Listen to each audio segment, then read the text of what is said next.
សួស្តីបងប្អូនថ្ងៃនេះខ្ញុំមកដល់ប្រាសាទបាសែតស្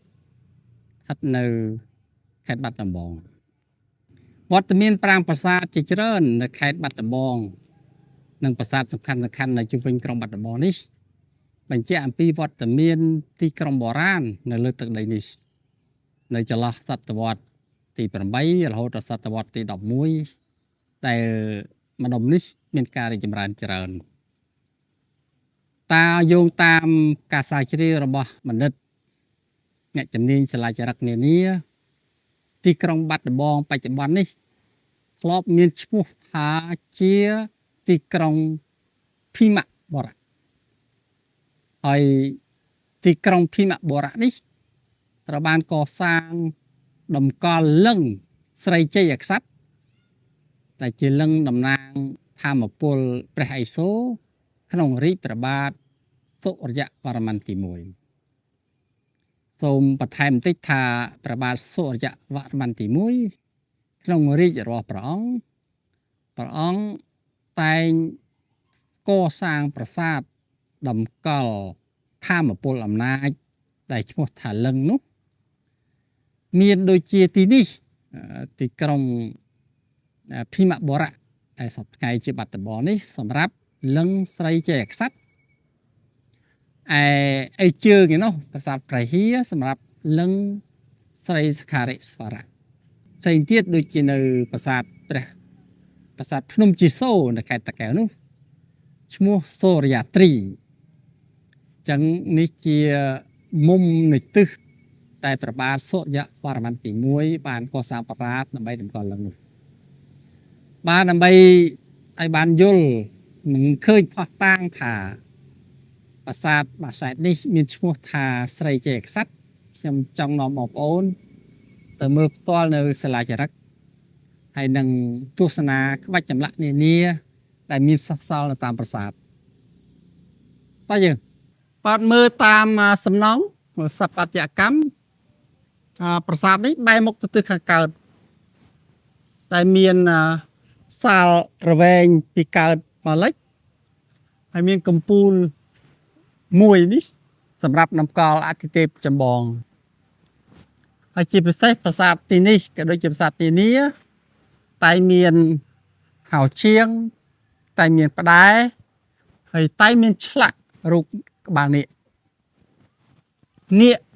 នៅក្នុងចម្លាក់នៃប្រាសាទខ្មែរក៏ដូចជាគំនូរនៅតាមវត្តអារាមខ្មែរគឺជានិមិត្តរូបនៃទឹកហើយទឹកនេះបានមកពីលើមេឃនោះគឺជាភ្លៀងមានន័យថាភ្លៀងបានចុះពីលើមេឃមានទម្រង់ដូចជានាគហើយបានស្ថិតនៅលើផែនដីតាមទន្លេតាមបឹងតាំងបួរដោយសារនាគបង្កើតទឹកហើយទឹកជា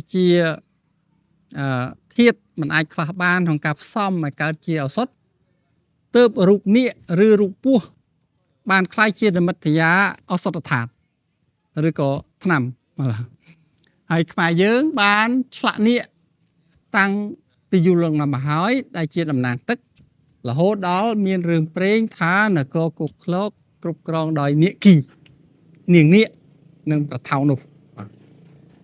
ឥឡូវនេះសូមមកមើលផ្ដែ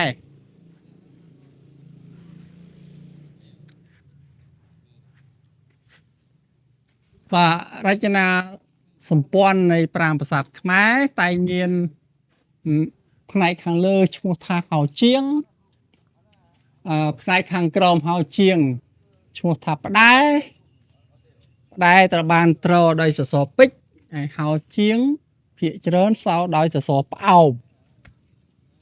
ដើម្បីសម្គាល់រចនាបថយើងមើលពិនិត្យទៅលើចម្លាក់លើសសរពេជ្រសសរផ្អោបហោជាងនិងផ្ដែយើងអាចដឹងថាចម្លាក់នេះក្បាច់នេះរចនាបថនេះកសាងនៅសតវត្សទី11ដែលក្បាច់ខ្លះស្តៀងទៅនឹងរចនាបថឃ្លាំងនៅចន្លោះប្រាសាទបាពួនអញ្ចឹងយើងអាចដឹងថានៅសតវត្សទី11ហើយខាងក្នុងនោះនៅមានសាលាចរិតគឺជាអក្សរខ្មែរបុរាណដែលអានចេញជាភាសាសំស្ក្រឹត យើងអាចដឹងថាឈ្មោះប្រាសាទបាសែតនៅសតវត្សទី11គឺ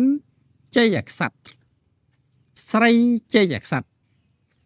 គឺជាឈ្មោះរបស់លិង្គព្រះឥសូរដែលជាតំណាងអំណាចទេពរបស់ក្សត្រស្ថាបនិកសុរិយវរ្ម័នទី1ឥឡូវនេះសូមបងប្អូនចូលមកទៅអានសិលាចារឹក